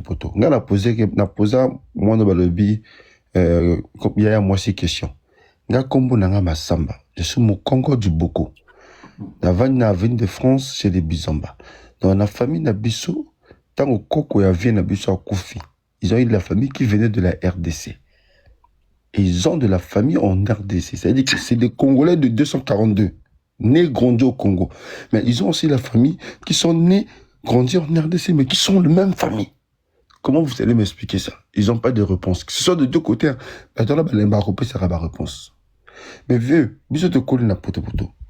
Ce que qui nous on va bien raser Europe. Et je veux dire, pour répondre à ce que je vais expliquer aux gens, quand on dit Brazzavillois, on ne parle pas de tous les Congolais. Parce qu'ils ont cette habitude-là de dire Brazzavillois par rapport au voisinage. Mon voisin d'en face, c'est un Brazzavillois. Mon voisin d'en face, c'est un Kinois. C'est dans ce sens-là. Toi qui ne viens pas de Brazzaville, tu dis non, moi je ne suis pas de Brazzaville, je suis de Pointe-Noire. Moi, ça ne m'a jamais dérangé, je suis de Brazzaville. Mais si tu me dis, quand il dit je suis, c'est un Brazzaville, lui, moi je dis, lui, c'est un Kinois. Tout simplement. Pourquoi vous le prenez à mal? Lui, c'est un Kinois, moi je suis Brazzaville. S'il me dit, non, un Kinois, ah d'accord, il y a un Pointe-Noire. Ça s'arrête là le débat. C'est pas parce que quelqu'un t'a dit que c'est un Brazzaville que c'est ta nationalité. Non, je suis Congolais. Et je n'ai même pas besoin de prouver quelque chose que je suis Congolais. Je le resterai Congolais. Maintenant, si on revient dans le but où les gens vont dire que le Congolais 242 n'aime pas le Kinois, mais c'est archi faux. Prenons l'exemple, nous on a grandi dans les quartiers mixtes. C'est-à-dire qu'à Poto, il y a des Maliens, il y a des Sénégalais, il y a des Guinéens, il y a des... la majorité, c'est des Kinois. Et j'ai toujours dit aux gens, Mouto Azavre Kinois. Mouto Azavre Kinois. Mouto Azavre Kinois. Ouais, il y a des comportements Kinois. Le Kinois, c'est quelqu'un qui s'impose. Quand il vient dans un pays étranger, vous allez le voir en Europe, par-ci, par-là, ou partout le Kinois, il passe, il impose sa culture, il s'impose comme si c'était son propre pays. Biso to na Poto Kinois, ce qu'on m'a dit que Kinois a bundina Congolais, il va rebondir tant sur bango la bango. Mais bato va souffrir que l'amboka na biso ya bazaïwate c'est des Maliens, des Sénégalais. Zo Sénégalais a bêti Kinois a frappe avant même que Bambi la bayaka. Ça vient d'arriver il y a pas longtemps à Poto, au petit Moratchaki Kinois en ciseau na Kingo. Mais on l'a frappé avant même qu'il va te voir. Quand on parle d'armée rouge, ceux qui n'ont que musique, pour le temps qui est musique, beaucoup de temps dans la vidéo, il y a un vieux là. C'est un vieux Romain, Ando Sana Beach, car la zobet a bien même histoire, c'est un Kinois qui a grandi au Congo. Abet a même histoire, Zoba qui n'a qu'à la Babiyan qui n'a Congo, Brazzaville, Bazar quitté. C'est nous, on les a ramenés ça. Parce que de base, c'est des gens qui sont peureux. Même tant au monde à Mamaki Koulouna, le nom Koulouna, avant que ça arrive à Brazzaville, ça vient de la RDC. Moi, je suis à Poto. Combo, il y a Armée Rouge. Armée Rouge. Groupe, il y a Armée Rouge. Et ben, il y a Kinti et Brazzaville. Armée Rouge. Tout quoi. Mais bah, tout ça, on l'a bien avant, que l'autre, ils avaient. Régis, Cisco, prenez le live. Là, il sa machine. Évidemment, la machine est sonnée. Ok. Donnez le live. C'est bon. Régis, c'est bon. Il y a Théo aussi qui est là. Vous allez parler. Nazo répondit rapidement. Après, question mon kaka. C'est là le situation, ça, s'il te plaît. Ok. Vieux Régis. Est-ce que Batoye Barakena Cannabisou, on a des militaires qui sont de la RDC? Moi, je connais un vieux, il s'appelle Titéa. C'est un Moulouba. Mais avec son nom, il passe comme un Vili. Qui est militaire. Qui a fait la guerre au Congo. Mais c'est un militaire. Mais attends, je vais te dire une chose. L'ancien, celui qui vient après Mbumba, là, le gouverneur de Kinshasa avant Mbumba, là, comment on l'appelle déjà? Ngobila. Mais Ngobila, il est qui? Tu vois? Mais vous que les checker Ngobila, il est qui? Papa Ngobila, ça nani? Faut savoir. Ngobila, ça mouteke à côté Nini. Ça mouteke à côté Brazzaville, t'es côté Aparon, là, Moussoussou. Maintenant, il faut savoir qu'il y aura toujours certaines personnes. Moi, je ne dis pas qu'on est tous le même pays. Hein. Je sais que c'est deux pays différents et puis voilà, chacun fait sa vie. Mais je me sens capable. Et là où je suis à l'étranger, je suis en Europe. Ça veut dire qu'en France, personnellement, j'ai pas un problème avec un Quinois. Je sais qu'on a notre rivalité naturelle qui fait que des fois, tu as ça la débat ailleurs, l'équipe ça, c'est entre nous. Mais je n'aurai jamais la haine envers un ressortissant de la RDC parce que je me sens plus proche de Congolais de la RDC qui, par exemple, tu me parles d'un Burundais ou d'un Camerounais ou d'un Sénégalais. Donc, si la RDC joue, moi, quand la RDC joue, la CAN, quand il est joué, la CAN, par exemple, quand les Ivoiriens, je supportais la RDC. Mais une fois que la RDC va perdre, tu vas voir ton ami Ivoirien qui sait que toi, tu viens de la République du Congo, comme on dit Brazzaville, il va te dire que non, on vous a battu. Tu dis non, moi je suis de Congo, de Socrates. Je dis non, je m'en fous, vous êtes tous Congolais. Donc pourquoi je vais avoir la haine sur quelqu'un avec qui je me ressemble plus? Tant que Marana Poto, tout ce qu'on a Bzoba, tant que Zarana Mikili, ceux qui ont un problème, ou bien Bazobé, on a Balabala, par exemple, ce royaume qui m'a le Bégalinga, la bosse, tout ça. Tu n'as même pas le temps de vérifier si c'est un Kino ou c'est un Brazzaville. Tu t'en fous.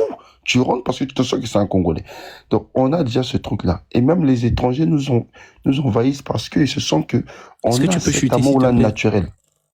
Maintenant, celui qui n'est pas d'accord, qui veut être, ou non, moi je ne connais pas des Quinois, l'autre là-bas aussi, moi je ne connais pas des Congolais de 242. Ben, on s'en fout. Faites votre vie. Nous, on les aime comme ça. C'est que, merci. Moi, j'aime les Quinois comme ça. Je les aime. Personne ne va me le changer. On a compris qu'aux fans n'a basé, s'il te plaît. On n'est pas fans, mais on est les voisins, on est les frères.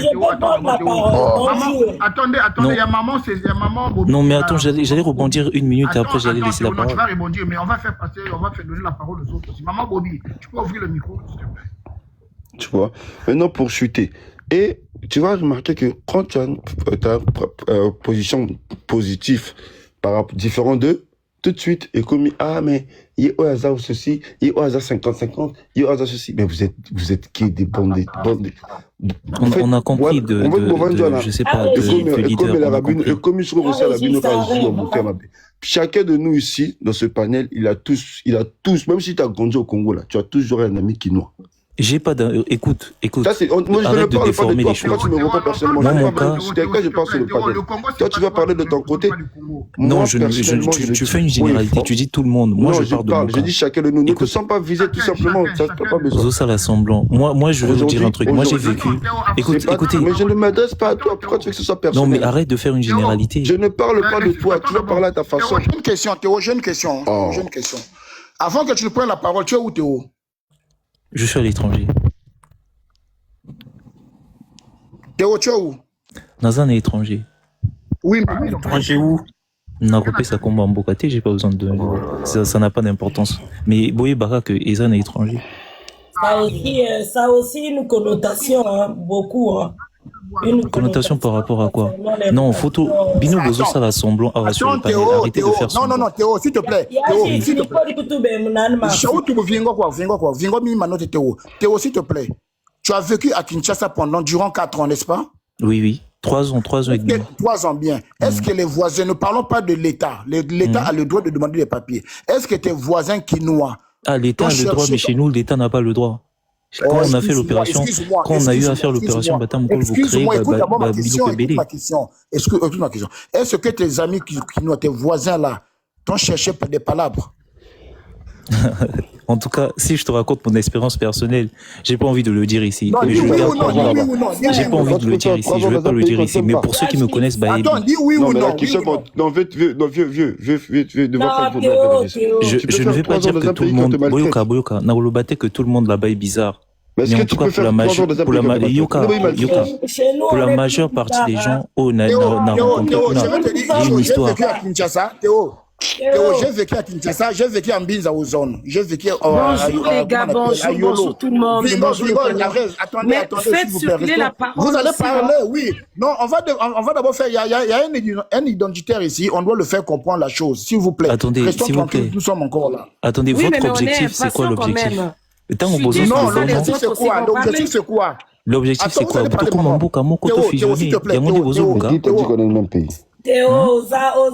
Pourquoi tu ne comprends pas le français? Théo, les fils qu'on trouve que Théo nous embrouille là. On va donner la parole à Brazzaville, vas-y, parle.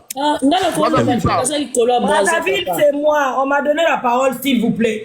Parce que moi, le Théo, là, déjà, il m'énerve. Alors, moi, je vais te dire, Théo, je vais être très clair avec toi. J'aime mon pays, ça t'énerve. Ben, va t'énerver. Excuse-moi. Genre, j'ai pas le droit d'aimer mon pays. Le quinoa. Tu vas prendre le quinoa, tu l'emmènes à Brazza. Moi, j'ai vécu à Brazzaville, j'ai vécu à Pointe-Noire. Le traitement que nous donnons au quinoa, contrairement aux Brazzavillois qui sont en RDC, excuse-moi mon frère, il n'y a même pas à comparer. Le Brazzavillois circule tranquillement en RDC. Moi-même qui te parle, Madame, ça fait arrêtez de mentir, s'il vous plaît. Moi, j'ai vécu 3 ans et demi. J'ai passé tout le confinement. Arrêtez de mentir, madame. Mais vous parlez de tout le monde à la fois, c'est quoi ça? Monsieur, Théo, ça fait 7 ans, moi j'habite en RDC. J'habite derrière la DGI, Direction Générale des Impôts. Moi j'ai un restaurant, mon frère Régis, il est là, il sait. J'ai un restaurant, je suis en train de construire en face de l'ambassade des États-Unis. L'autre là, comment on appelle, j'ai fait un contrat, un shop avec Vodacom. Ce que même dans mon propre pays, je n'ai peut-être pas pu faire. Parce que quand je suis arrivé, il y avait des portes qui m'étaient fermées. Mais pourtant, en RDC, le Seigneur Dieu, il a permis, il m'a donné cette opportunité-là, que vous savez, il y a Régis, concernant le terme quinoa, les quinois, les Brazzavillois, les ceci, les cela. Moi, ça me fait tellement rire parce que pour quelqu'un qui a vécu longtemps en RDC, quand vous vivez en RDC, vous allez comprendre que c'est des gens, en fait, à la base, même les gens qui habitent, qui viennent, par exemple, de Kisangani, les gens qui viennent un peu des provinces, quand ils sont même à Kin, il y a Régis, même quand ils sont à Kin, ils sont dissociés. Ils arrivent à les dissocier. On les appelle les Mbokatiers, les Mbokatiers. On arrive même à les dissocier. Babenga bango misus même ba Rwandais. Ba misus ba surtout bato ba uta ba Goma. Bato ba uta ba Bukavu. Babenga bango ba Rwandais. Donc au Moni Kinshasa, Soki Olandi, on a même l'impression que si tu les écoutes, tu as l'impression que bake babantu bake na ba discrimination. Bazala bango bongo. C'est des gens, c'est le seul pays où moi j'ai vu, là où même tu rentres au marché. Nous, dans notre pays, on respecte par exemple nos présidents. Moi, c'est le seul pays où on a kota na wenze na zoyo kabazoloba. Mabundi aleki, Mabundi saliboyo. Quand tu demandes Mabundi wana c'est qui? C'est le président. Bango baza déjà comment la discrimination en le quinois, ça c'est quelque chose, il est inné en eux. même au marché, au monde à Balouba, Bavande et Sikamoko, Baswahili, Bavande et Sikamoko. C'est pourquoi moi je trouve que le débat entre nous, avec les Aïwa, et un débat de sourds. Parce que le vrai problème, il est déjà dans leur propre pays. Je vous dis, il y a Régis. Dans leur propre pays. À Kin, quand tu viens t'asseoir ou quand tu viens, moi, dans mon restaurant, j'ai même appris à connaître Batounia sur le restaurant. Au comment la moutousso qui aille, ali à Fufu Mingi, toyebi déjà que o azam luba. Ce qui moutoye, à Salarabo, toyebi que o azam Swahili. Mouto alingi kolia madesu parce que chez eux, il n'y a pas de tabou dans ça. Donc, moi, même si le Quinois, je vous dis la vérité, quand il va venir insulter le Brazzavillois, il va dire Brazzavillois, il va dire Obalia, il va dire je ne sais ceci, parce que dans leur propre pays, je vous dis la vérité que ils ne sont pas déjà assez disciplinés. Mais quant à l'accueil, quant à Moutema Oyamalam, moi je suis désolé que le genre de personnes comme les Mama Congo là existent encore. Moi, pour ma part, ma famille qui est venue en RDC, Tango Bango Bayaka en RDC, il retourne toujours Ya Régis avec une autre vision de la RDC. Parce que c'est des gens qui sont quand même, ils reçoivent bien chez nous. Chez eux, ils reçoivent bien les gens, Baza très gentils, très accueillants. La main d'œuvre, même moi, me concernant, ça me coûte tellement moins cher. Ça me coûte peut-être même 5 fois moins cher si j'allais aller par exemple dans mon propre pays, aller construire ce que je suis par exemple en train de faire comme démarche. Vous voyez? Donc il y a le bien, il y a aussi ce qui est mauvais.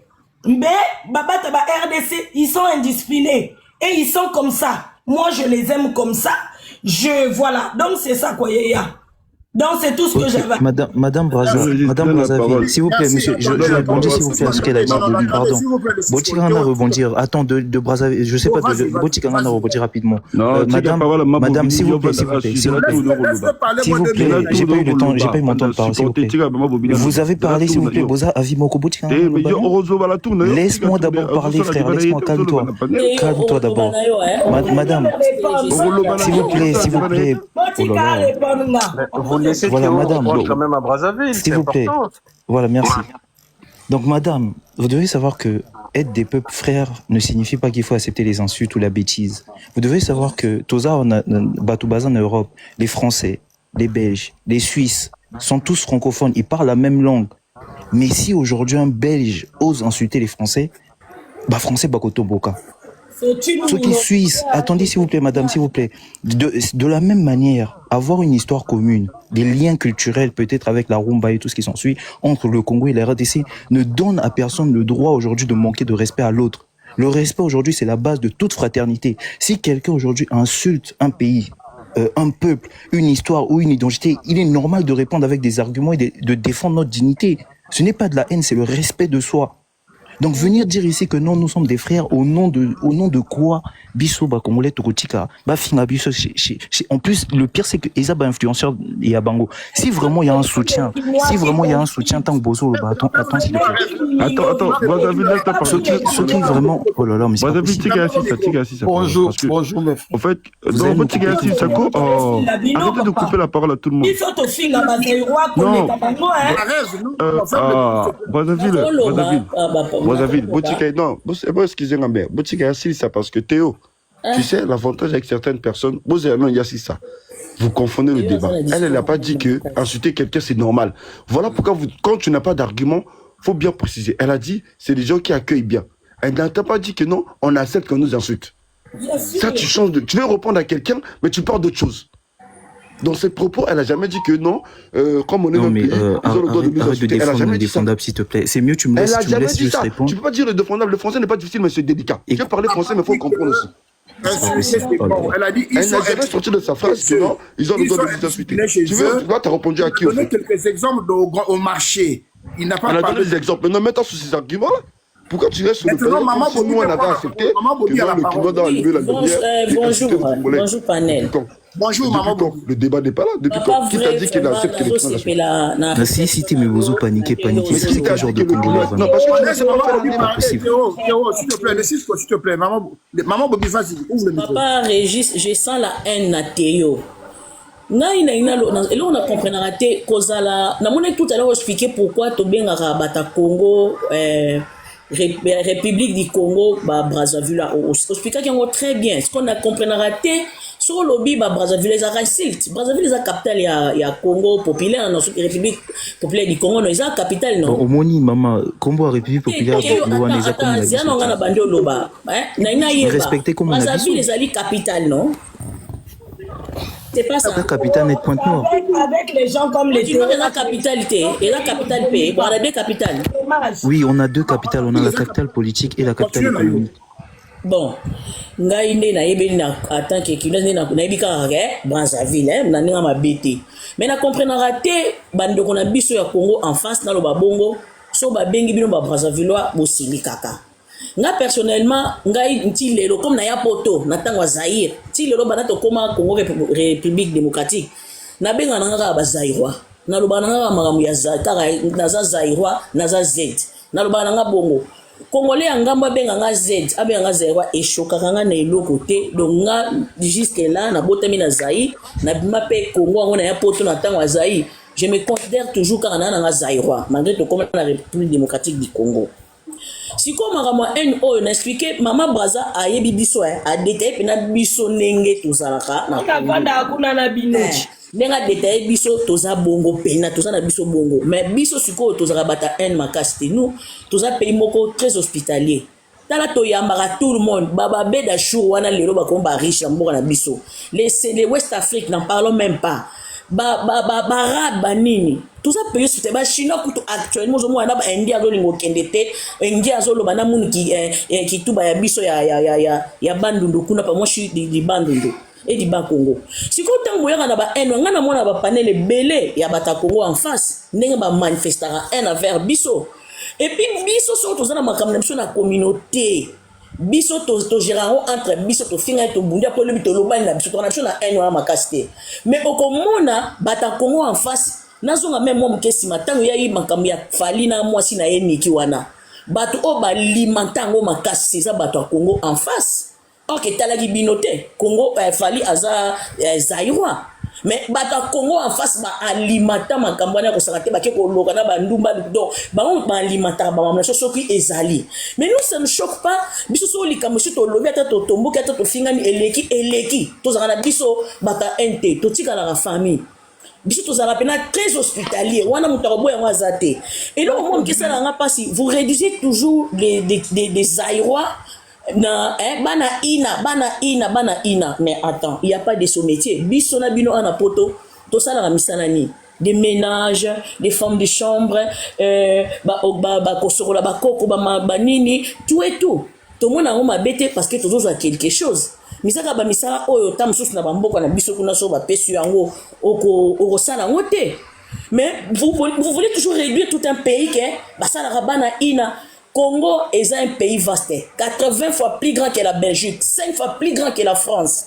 donc tout ça surpeuplé na ba conjoncture ba gouvernement ya biso c'est normal ba to ba bima ça date pas d'aujourd'hui ba ke no kotra na ba pays voisins na ba pays mususu ba ke na ko lukagan pe na bango et ça ma bête o biso na bino ne to ça ana poto soki ba pays na biso ezalaki malamu nde to yaka ko luka gan pe ana mboka ote ba préférer bo mona ba sud africain nde ba to na xénophobie yo so mona sud africain ayo lukani parce que mboka na bango et ça pays Afrique mais et ça quand même développé.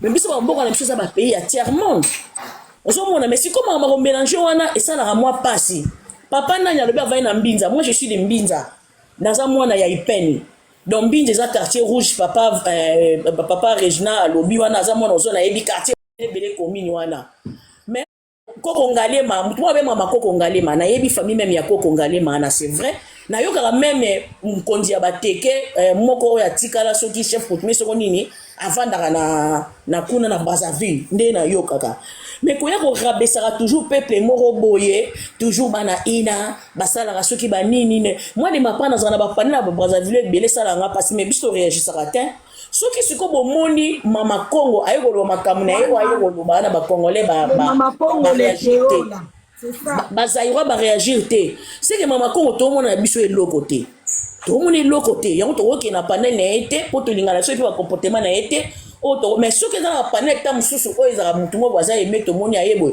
to kini ko réagir eza ba panel ti ba papa Moïse o mona panel mo papa mo poser pédagogique maintenant so ba ya wana ba West Afrique ba Congo en face ba zéro ba sanga ba idée to sola bien mais mutu ko mama Kimpi so ka yebo ba makamu na ye ça n'engage que mama Kimpi et ko engager ba zairwa nyonso tout ngana préféré na banga zairwa voilà et ko engager ba zairwa nyonso tout mais ko ya ko wela pena Congo o pardon oui awa ozoloba bazairwa omoni bacongolais na ya Brazzaville ndenge bavanie bakomi na esengo bazobenga bazairwa ngana za moi je suis zairwaise c'est là mais omoni sœur na biso mama Bobi oui aza na haine mon côté azoloba parce que na kati ya conscient na ye ayibi kaza congolaise azomi benga kombo ya kala mais kombo ya kala oyo biso na ngambu na biso tozo tumbola ka bandeko na biso en face bazairwa bonyoki maintenant Tant bonjour, banazo comme micro nanga. Moi j'attends juste mon tour de parole. Ami bengi zairwa bon moni maintenant ngo karamu ndeko Je peux prendre la parole Maman Bobi continue Na ganga micro nanga po na kata batadon.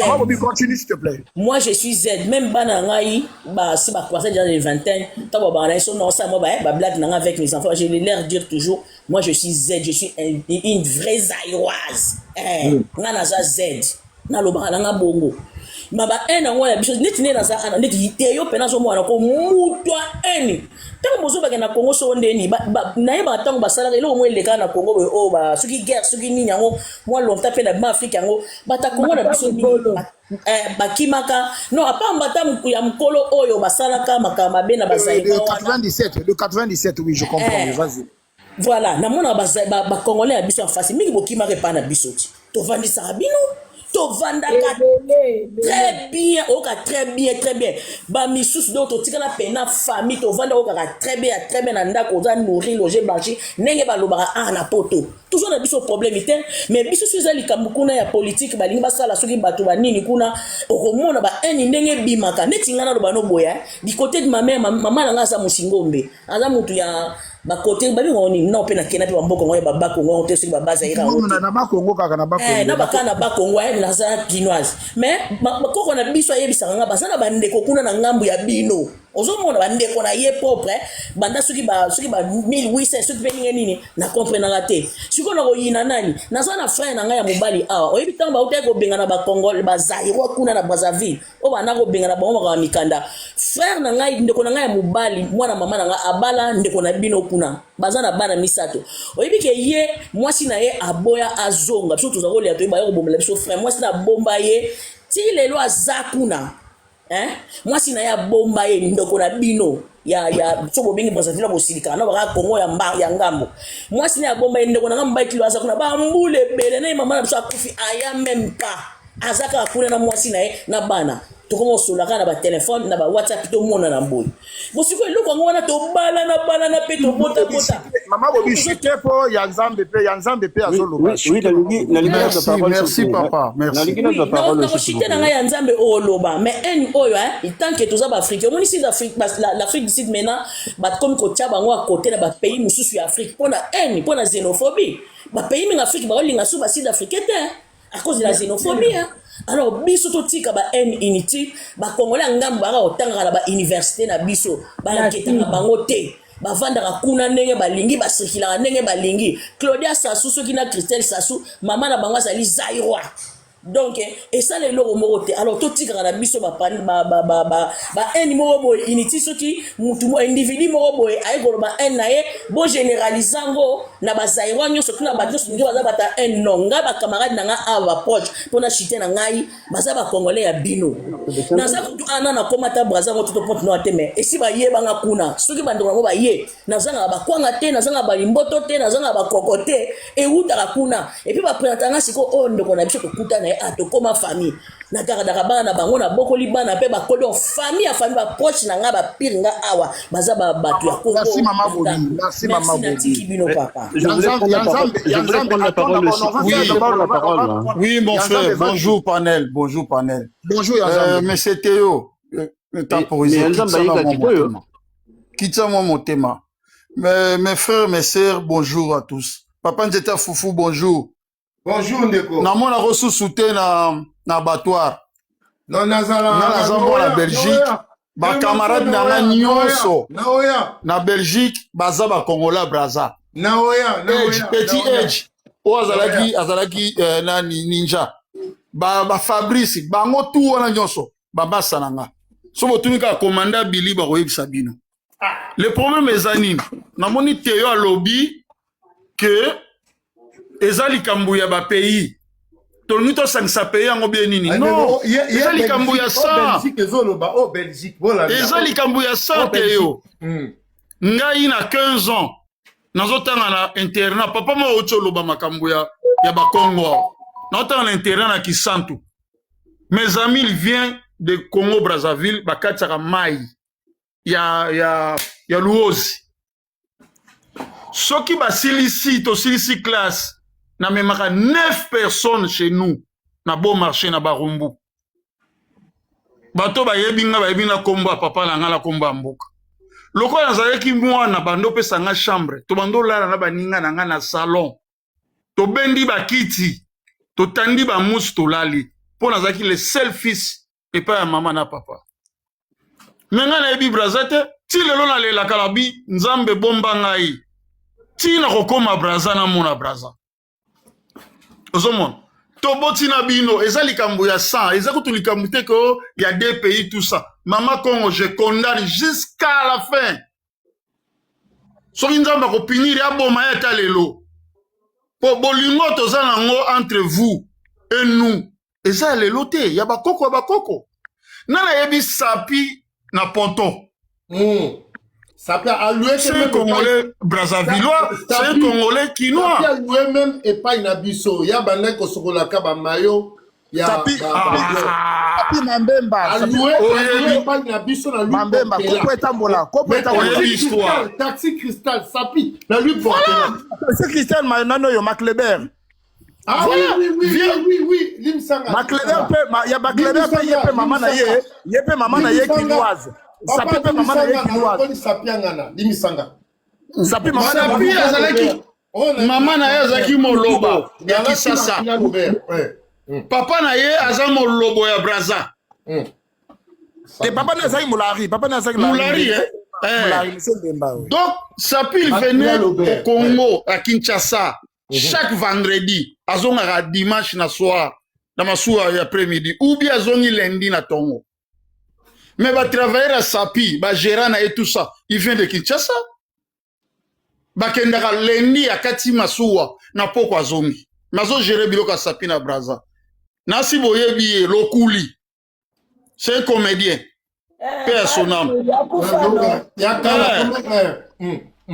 Donc, tokoli na noko wana ngana obenga Lokuli noko. Tokoli na ba oncle na po za ba camarade da oncle nanga. Tovai na bango aveni moko na Barumbu na Baraka. Il n'y a pas de différence. Nga papa na nga za libinza, naza mongala. Et Ronald naza na 13 ans dans une école primaire d'internat. Il me disait que ça soit un déconnaï. Bakol bande kondeni. Na tout le papa na bibo komi bande kondeni ni bango baza soki la bi mwana yebi le côté. Ce sont mes frères à nous. Donc pour nga na mutu nga ti lelo na koma tata bana. Braza eza makila na ngai. Toka boy na bino ne lokoni. Omoni yo ndenge o distinguer Sapi na makila Robert. Yo ebi Congo. Donc soki bino bolie koko, biso pe to kolia fumbo. Soki bino bolie ndunda, biso pe to kolia lalo. Et loko tout bino bolie kabolata. To se prendre bino boyela biso sap. Biso to memeli bino musique. Je l'ai dit na fina ba musicien, fina ba congolais. Non, mais c'est un abouti. Toko komate que le roi Mama Congo a critiqué qui Makamba Brazzaville, bisonyo surtout tozo pouye. Non. On va zo finir na bazami ké, ba ebi loko ba ebi histoire té. Yanzambe, merci Toyoki. S'il veut, il a vrai, non, attendez, s'il vous plaît, à s'adresser à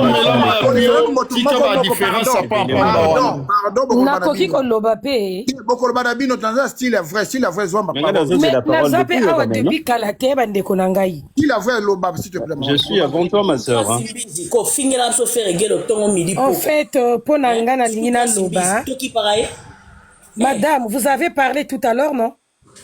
Il a fait l'oba, s'il te plaît. Merci. Merci beaucoup. Bonjour le panel, bonjour tout le monde. En fait, ce qui ngana machi, parce que le bina salaki live pe à propos ya Mama Congo.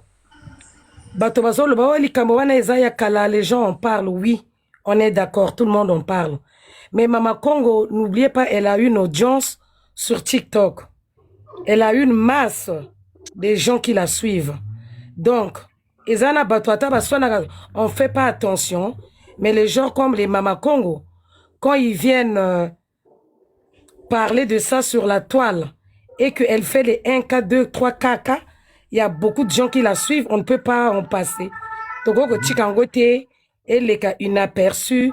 Oui, il y a une minorité, la majorité des gens ne sont pas comme ça. Oui, elle est en train de pousser les gens à la haine. C'est pas gentil. Moi, je fais les lives. Dans mes lives, je reçois tout le monde, sans exception. Donc, je n'accepte pas. Ezala bato mboka nanga, tango bayako ko monke ke bato mboka mususu, non. Du moment que motoye na panel a un respect, elle donne son opinion, il faut to yokaye, surtout, tango motozo ba photos à la attentive, to comprendre moi quelque chose. Mais motoloko la Mama Congo azo yaka azo babo edengai. Donc, elle est pas en train de seulement de dénoncer, mais elle appelle les gens. Il y a mobilisation qui va aider parce que, en plus, c'est pas d'aujourd'hui qu'elle en parle. Moi, je suis une fan révoltée. Moi, j'étais fan de Mama Congo. Et je le dis, je pèse bien mes mots. Depuis longtemps avant, Biso il y a Brazzaville. Tozala qui n'a pas influenceuse et belleté. Tant que TikTok et Bandisika. Souvent, on était affairés. Il y a influenceuse et Kin parce que, Bazo Lobalinga là, quand tu vas aller là-bas, tu te retrouves, tu entends aussi. C'était pas aussi mauvais. On les a soutenus et on le soutient toujours parce que jusqu'à aujourd'hui, j'aime les gens qui m'inspirent. Mais il y a de ceux, je ne suis plus, je me suis désabonné à leur page. Pour kaka bazo tisser la haine, au moins bakoyaka ceux qui problème et yaka na la toile, oui, Brazzaville, non. Mais pourquoi, quand tu as une audience comme ça, mon logo la Mama Congo, à Gogo yaka, au moins plus de 2 cas, il y a Batobazo Landaï. Et elle est là en train de parler. Attends, mon tomo kazo lobanete, a télémélé que non, maman, ce que tu es en train de dire là, koloba bongote, parce que parmi, 2 kawana oya salara na live na ye, ezana bato ya Brazza bazalara kuna. Donc ces gens-là, ils sont contents qu'elle part comme ça des Brazzavilloises. Moi, je pense que quand on est un personnage public, il y a une façon de faire. Comportement à Mama Congo, moi, je n'ai pas apprécié. Et hier, effectivement, ce que maman, elle a dit, apparemment, elle n'est pas aussi aimée par les Quinois. Parce que la majorité, hein, quand tu fais un live, hier, j'ai fait un live, il y avait plus de 200 personnes en live, sans compter les gens de fenêtre. Mais je n'ai jamais vu personne venir m'insulter ou bien me contredire. Oh non, madame, ce que tu es en train de dire, c'est pas ça. Parce que, apparemment, les gens ne l'apprécient pas aussi. Malgré, il y a des gens qui la suivent. Et là, toujours, na TikTok, vous connaissez, hein. Il y a des gens, peu importe, toujours, mais vraiment, en tout cas, de mon côté, ce que j'ai remarqué, j'ai pas eu de retour. Et après, elle a fait un live. C'est sûr que, tu vas partager qu'il y a un live, Nanga. Après, j'ai vu, elle a fait un live par rapport à Goldbean, à comment côté la mobile à Goldbean. Ça veut dire qu'elle a senti que elle-même, si elle change pas un peu de langage, ça va pas le faire, quoi. Donc, moi, c'est tout ce que je tenais à dire. Merci. Quand on est un personnage public, il y a une façon de faire. Merci vraiment de m'avoir écouté. Je veux prendre la parole. Hein. Je veux prendre la parole, s'il vous plaît. Ça fait un moment que je suis là, j'attends. Attendez l'émotion. Gardez vos motions. Nous allons revenir. Laissons d'abord la parole. Nous allons parler. Le Claude, vas-y. Oui. Mais, donc, moi, pour commencer, j'allais dire ceci. Faut pas amalgamer. Les gens... Oui, bonjour à tout le monde. Excusez-moi. Bonjour à tout le monde. Papa Nzete, bonjour. Alors, donc, je voulais dire, Batoya, République du Congo, les habitants de la République du Congo s'appellent les Congolais. Les habitants de la République démocratique du Congo s'appellent les Congolais démocratiques. Faut pas amalgamer. Les Congolais, quand on dit Congolais démocratiques, c'est la RDC. Congolais tout court, c'est nous. Alors, ça, c'est la division du blanc. Mais avant que le blanc arrive, c'était le royaume au Congo. D'où on parle de la même personne. C'est pas qu'on veut s'accaparer de la RDC ou la RDC veut s'accaparer. Nous sommes sur Mama Congo. Non. Non, c'était un seul pays. Jusqu'au Gabon, c'était un seul pays. D'où on a de la famille partout pratiquement. T'as la famille en Angola, t'as la famille en RD, t'as la famille au Gabon. Parce que à l'époque, c'était un seul pays. Mais quand le blanc arrive, il fait des divisions. Ça devient le Gabon, ça devient la RDC, ça devient tout ça. Voilà. Mais Tozali, Moto, Moko. Raison pour laquelle il y a une sœur ou un frère qui a dit, attends, on a un Koufi, mais c'est normal. C'est normal. T'as même Angola, c'est normal. Gabon, et c'est normal. Nous, on parle de Mama Congo, papa. Oui, t'inquiète, mais j'arrive. T'as raison de dire que nous, ceci, le Congo, de donner un peu de détails en disant que oui. Mais nous parlons d'une personne. Mais j'arrive. J'arrive, mon frère. J'arrive. De Mama Congo. C'était peut-être. C'était bon. T'inquiète pas, je suis sur la voie. Nazela. On parle de Mama Congo. On va écouter. Il parle des événements et des choses qui se passent dans notre pays. Sauf à la Cannes. Ils sont partout, sauf à la Canne, sauf dans la musique, sauf dans les sports. Un moment trop, c'est trop. Boyoka Sony. Ayez la honte. Un moment, ayez la honte. Et ça, Sony. Un pays ne peut pas se comparer d'un pays voisin comme vous le faites. On vous dit de surveiller le fleuve. Vous, c'est notre vie que vous venez surveiller. On a dit les fleuves. On parle du fleuve. Surveillez le fleuve, surveillez les poissons, surveillez les baleines. Mais à un moment, trop, c'est trop. Comprenez-nous. Comment est-ce qu'on peut s'en comparer d'un pays comme ça? On n'est pas le seul pays, vos voisins. Vous êtes aussi voisins du Gabon. Du Cameroun. Vous êtes aussi voisin du Cameroun. De la Libye. De quoi votre problème? La Libye n'a rien à voir, idiot. La dengue Yamabete. Raissa Pindi. Merci. La dengue Yamabete. Je ne suis pas contre vous. Mais à un moment, parlez aussi de votre pays. Il y a des choses qui se passent dans votre pays. Vous avez des musiciens, vous avez des footballeurs, vous avez des comédiens, vous avez un président, vous avez une première dame, vous avez je ne sais pas qui. Non, mais à un moment, non. Trop, c'est trop. Trop, c'est trop. D'accord. Alors, moi, je veux prendre la musique. La musique, quand on prend les gens comme celui qui est décédé, le Camerounais, là, comme on l'appelle, Manu Dibango, il a pris au Congo avant de traverser à Kinshasa. Il a pris au Congo. Il est venu apprendre au Congo, après il a traversé. Quand on prend le foot, le Congo est sorti champion d'Afrique en 72. Eux, ils sont sortis champion d'Afrique en 74. Donc, le Congo était plus fort que le Zaïre à l'époque. Ça, c'est des faux problèmes. Moi, je m'insurge sur tout ce que Maman Congo dit. Je suis quelqu'un de réfléchi. Je me dis, j'avais suivi le débat, c'était en 86 ou en 88, quand le Zaïre, à l'époque, a eu des problèmes avec la Belgique. Mobutu envoie une délégation zaïroise avec la Belgique pour défendre les intérêts du Zaïre, notamment avec les maîtres Kamanda Wakamanda, ainsi de suite, ainsi de suite. Tu sentais que le Zaïrois, c'est quelqu'un d'intelligent. C'est quelqu'un de très intelligent. Donc, moi, ce que Maman Congo dit, franchement, ça ne me touche pas parce que je connais le Zaïrois, c'est pas le Zaïrois lambda, mais le Zaïrois, il est très intelligent. Il est sensible, réfléchi. Donc, ce que Maman Congo dit, ça n'a même pas de sens pour un Zaïrois intelligent. Pour un Zaïrois, un Congolais démocratique lambda, il fera de ça un problème.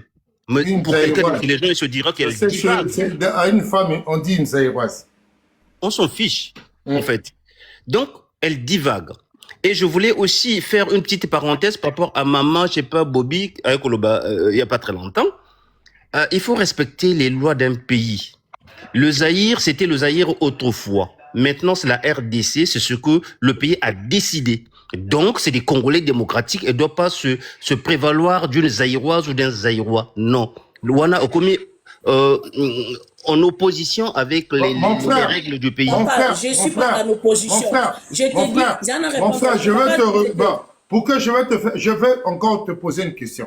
Oui, il y a combien de Zaïroises et des Zaïrois qui sont au Congo à Pointe-Noire par rapport, ils s'occupent de nos problèmes, nos argent, nos histoires, même nos boulots qu'ils ont pris. Et ce qui se passe en Afrique du Sud, si on peut l'appliquer au Congo, Brazzaville. Déjà, moi, je suis de Jeanne Vial. Avant le plateau, j'étais à Jeanne Vial.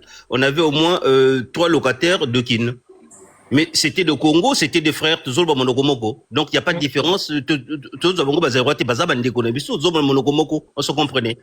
Moi, j'ai discuté avec le vieux Lombo.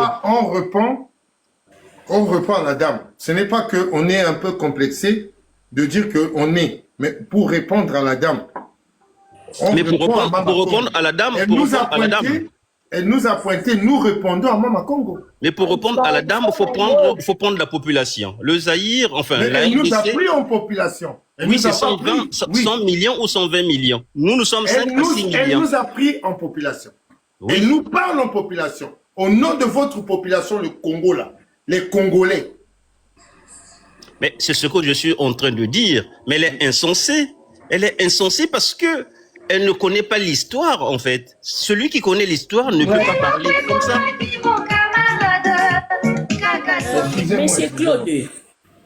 Monsieur Claude. Oui, maman.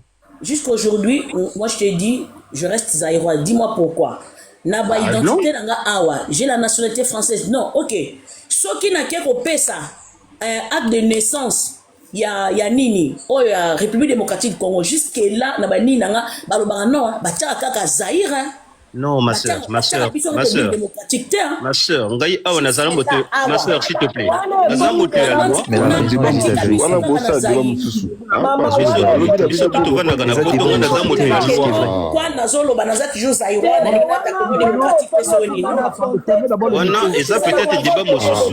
Ngai na botami na République populaire du Congo. Ngai na botami na République populaire du Congo. Mais c'est que parce que je suis dit que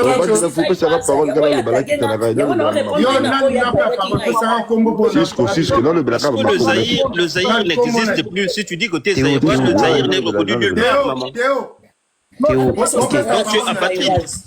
S'il vous plaît, c'est mon tour de parole. Oui, Théo, merci. Alors, moi, je veux rebondir sur ce que a dit le monsieur tout à l'heure. Moi, je pense qu'au début, tu as bien commencé ma pro Soki Mabe. Royaume Congo, c'était pas tout le Congo. Tozana Bamboshi, Bazatika, Rosana Royaume Congo, Batekepe, Batika, Rosana Royaume Congo.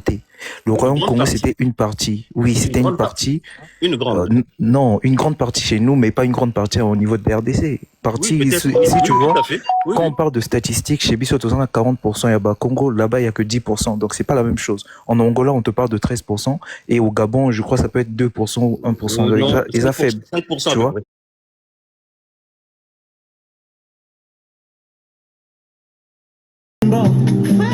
Le pirate magique, c'est l'Afrique qui gagne.